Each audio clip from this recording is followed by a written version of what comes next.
আসসালামু আলাইকুম সুপ্রিয় দর্শক। আজকে আমরা যাচ্ছি একটা বাড়িতে দুইটা রুমের বারান্দা দিতে কীরকম ইট বালি রড সিমেন্ট লাগে সেই হিসাবটা দেবো আর কি। তো আপনারা সঙ্গে থাকুন, দেখতে থাকুন। তো এই হচ্ছে বাড়ি, ঠিক আছে। মানে দুইটা রুম আগের আগের দেওয়া, কিন্তু নতুন করে আবার বারান্দা দেওয়ার কাজ সম্ভবত হবে। যাই হোক, আমরা এই জায়গায় ইটও দেখতে পাচ্তেছি আর কি। তারপর হচ্ছে এই দুই রুমের বারান্দা হবে। তো দেখি আজকে আমরা চেষ্টা করব এই দুই রুমের বারান্দা দিতে কীরকম টাকা পয়সা লাগে, অর্থাৎ কীরকম ইট লাগে। তো সম্পূর্ণ হিসেবটাই আপনারা পাবেন, ভিডিওটা শেষ পর্যন্ত দেখুন। তো সর্বপ্রথম আমরা চলে আসি বারান্দা কতখানি দেওয়া হয় আর কি। মূলত এরকম টিন সেট বিল্ডিংয়ে কয় ফুটা টিনের বারান্দা দেওয়া যায়, তাই না?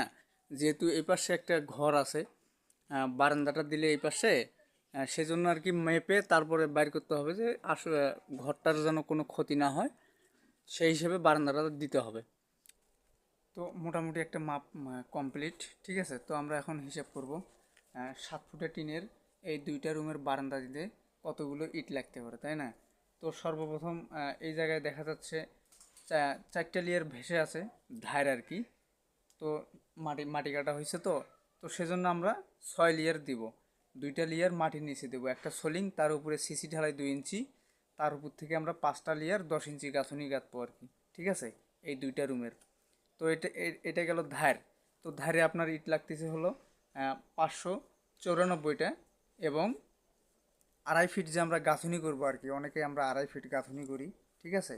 তো সেই জায়গায় 2.5 ফিট গাঁথুনি করতে লাগতেছে হচ্ছে 360টা, ঠিক আছে। অর্থাৎ ধার হয়ে 2.5 ফিট গাঁথুনি হয়ে 360টা ইট লাগতেছে আর কি, এবং ধারে লাগতেছে 594টা, ঠিক আছে। তারপর অনেকে আমরা করি শুধু পিলারগুলো ভাসাই, ভাসানোর পরে আর কি গ্যাপে গ্যাপে আমরা গ্রিল লাগাই, উপর দিয়ে আবার লিন্টন ঢালাই দিই, ঠিক আছে। তো সেক্ষেত্রে আমাদের দুইটা রুমের 5টা পিলার আসে, অবশ্যই 10 ইঞ্চি পিলার দিলেই হবে, তেমন কোনো ইয়ে না।